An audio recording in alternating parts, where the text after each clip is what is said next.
जी dear students, chapter number 2 हम पढ़ रहे हैं। पेज नंबर आपका है 24 और जो टॉपिक है वो है स्पोर्स इन प्लांट्स।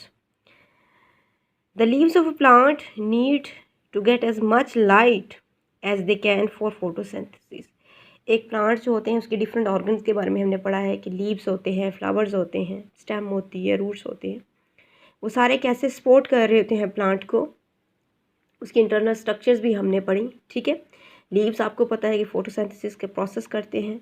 अब फोटोसिंथेसिस का प्रोसेस करने के लिए उनको लाइट की ज़रूरत होती है और लाइट जो है वो जितने ब्रॉड होंगे, ठीक है, उतना ही ज़्यादा वो लाइट को एब्जॉर्ब कर सकते हैं। So the leaves of a plant need to get as much light as they can for photosynthesis. तो उनकी कोशिश होती है, इसका मतलब है कि उस लीव जो होती है एक प्रॉपर स्ट्रक्चर होती है उसकी। ठीक है, जितना जो ब्रॉड लीव होगा उतनी ही ज़्यादा वो लाइट को एब्जॉर्ब करेगा। इसी तरह फ्लावर्स जो होते हैं वो भी must be held up in the air, यानी वो बिल्कुल बाहर नज़र आने चाहिए। क्यों? क्योंकि ताकि पोलिनेशन का प्रोसेस हो सके और फ्लावर्स जो होते हैं वो पोलिनेट हो सके बाय द विंड और बाय द इंसेक्ट्स।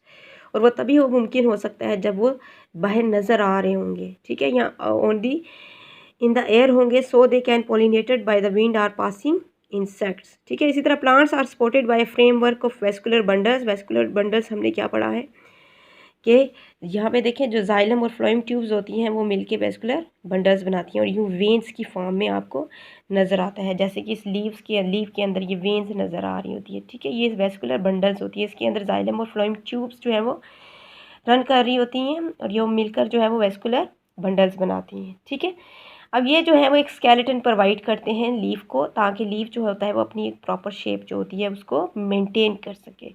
ठीक है, यानी बेसिकली ये जो होते हैं जाइलम और फ्लोएम ट्यूब्स जो होती हैं वेस्कुलर बंडल्स बनाती हैं और वेन्स की फॉर्म में जो है वो पूरे स्प्रेड हुई भी होती हैं। ये बेसिकली प्लांट के लीव्स जो होते हैं उनको एक सपोर्ट प्रोवाइड कर रही होती हैं। ठीक है, अब यहाँ पे देखिए cells within this framework are supported by the water pressure inside them. और इसके लिए जो सबसे मेन चीज़ होती है वो ये होता है कि पानी जो है, वाटर जो है, वो जितना ज़्यादा एक सेल्स के अंदर होगा उतना ही वो टर्जिड होगा, सख्त होगा। वो जब जितना टर्जिड होगा वो अपनी शेप को उतना ही ज़्यादा मेंटेन कर सकता है।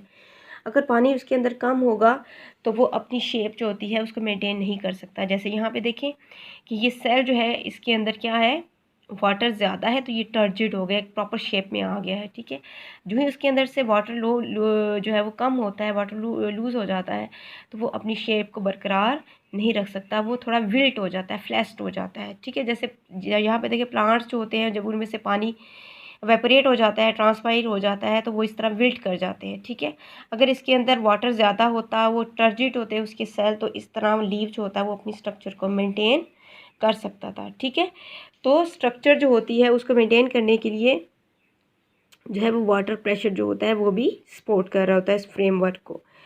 जाइलम ट्यूब्स जो होती हैं in vascular bundles have thick strong walls. अब जो जाइलम हमें पता है कि वो डेड सेल्स होते हैं।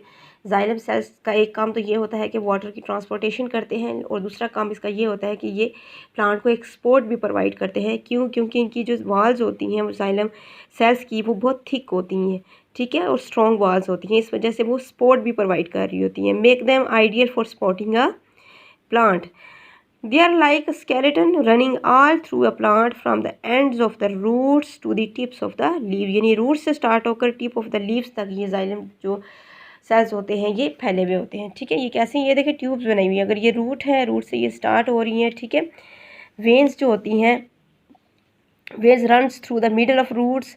Not as much support is needed here because the soil holds the roots in place. यानी यहाँ इतनी ज़रूरत नहीं है, इसलिए यहाँ पे जो है वो इतने ज़्यादा जो है वो भी वेन्स भी नहीं होती हैं, क्योंकि सॉइल जो होती है रूट्स को सपोर्ट प्रोवाइड कर रही होती है। उसने सॉइल ने जो है रूट्स को अपने अंदर होल्ड किया हुआ होता है।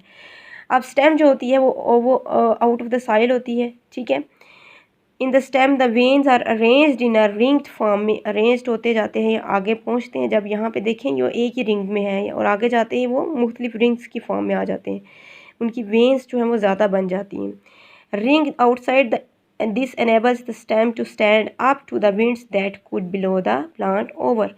ठीक है, और इससे क्या होता है कि वो प्लांट जो है जो स्टेम होती है उसको आउट ऑफ द सॉइल जो है वो स्टैंड होने के लिए भी उसको सपोर्ट प्रोवाइड कर रही होती है। बिल्कुल इसी तरह ये देखिए वेस्कुलर बंडल्स हैं और ये क्या है, स्टेम है।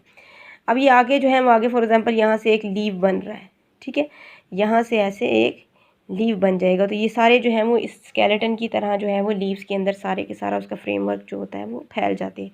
Veins are close together to squeeze through narrow parts like this leaf stalk. यहाँ से फिर ये जो है वो फैल जाते हैं और पूरा एक जो लीव होता है उसको एक उसकी स्ट्रक्चर प्रोवाइड करते हैं। Veins spread out across a leaf to hold it flat. उसको इस तरह फ्लैट करने के लिए पूरी जो है वो लीफ जो होते हैं वो फैल जाते हैं। The leaf can then absorb lots of light for photosynthesis. और अगर जितने ज़्यादा ये ब्रॉड होंगे उतनी ज़्यादा ये लाइट जो होती है फोटोसिंथेसिस के लिए जो एसेंशियल होती है उसको ज़्यादा से ज़्यादा एब्जॉर्ब कर सकते हैं। तो प्लांट जो होता है उसको सपोर्ट करने के लिए जाइलम ट्यूब्स जो होती हैं, ये वेस्कुलर बंडल्स जो होती हैं वो वेन्स की फॉर्म में यहाँ पे मौजूद होती हैं।